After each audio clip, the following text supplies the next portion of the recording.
Welcome to Second Take, the show that focuses on the issues behind the news. Security of energy supply topped the agenda at this year's Energy Indaba, which was held in Johannesburg this week. Engineering News contributing editor Christy van Merwe attended the conference and is with me in studio to discuss some of the highlights. Christy, welcome to Second Take. Thank you. A mandatory power saving scheme was one of the hot topics debated at this year's Indaba. What were the different views?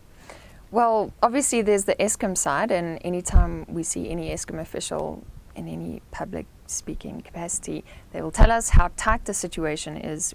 There's a power shortage going into 2011, 2012, and it's going to be very, very tight, and we have to save power. So on the one hand, Eskom is saying they're trying to bring on as much new capacity as they can until the new baseload capacity comes online in 2012. So they're signing on IPPs and cogeneration capacity, trying to get as much new capacity as they can. And also, on the other hand, energy efficiency is very, very important. We will need to cut consumption if we are going to make it through without load shedding. So Eskom and government are proposing the energy conservation scheme, which will make it mandatory for the top 500 users of power to cut their power consumption by 10%.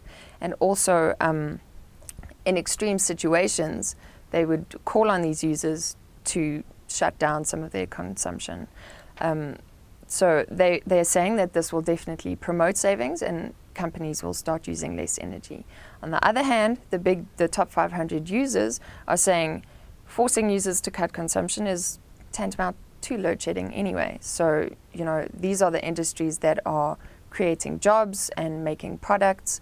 So they should not be shut off in emergency situations. So they're saying that this should be more of a voluntary scheme than a mandatory scheme.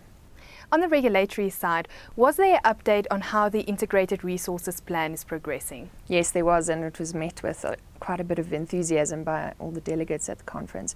The Department of Energy has said that after the public hearings, which they held at the end of last year, they've incorporated those changes and they've changed the document, and they will take this to Cabinet on the 9th of March, which is next week, and hopefully this document will be promulgated by the 1st of April.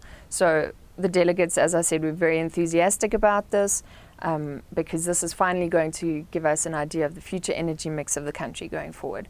And general consensus from the conference and generally in the country is that it needs to be a more diversified mix of energy. A big part of the Energy Indaba is the exhibition which runs alongside the conference. What can you tell us about that? You're right, it is a very important part of the conference. There are engineers, distributors, companies, general public members going to see what is happening in the energy space. It's in the forefront of South Africans' minds now. They want to see what's going on. There were 80 exhibitors at this Energy Indaba exhibition. Of these, 51 were Chinese. It was overwhelming. You couldn't not notice how many Chinese manufacturers were represented there. It was also mainly solar products, so whether or not this is an indication of that this is a more evolved industry, or that's just what people are interested in, I'm not sure. So solar PV panels, solar water heaters, a lot of that, a lot of solar gadgets as well. There was one South African manufacturer, Jabulani. They're making solar water heaters for the low-income sectors, and also a geothermal company starting to make moves in this sector, obviously, as well, which is interesting. So the exhibition very much does give an idea of the South African situation, I think, and that will tell you that most of the solar products, at least, are being imported and there's not a lot of manufacture. So as much as we're talking about the need to get into the green economy here, we're not really manufacturing very much. Christy, thank you very much. That is the Second Take show for this week. Thank you for watching and join us again next time for more news analysis.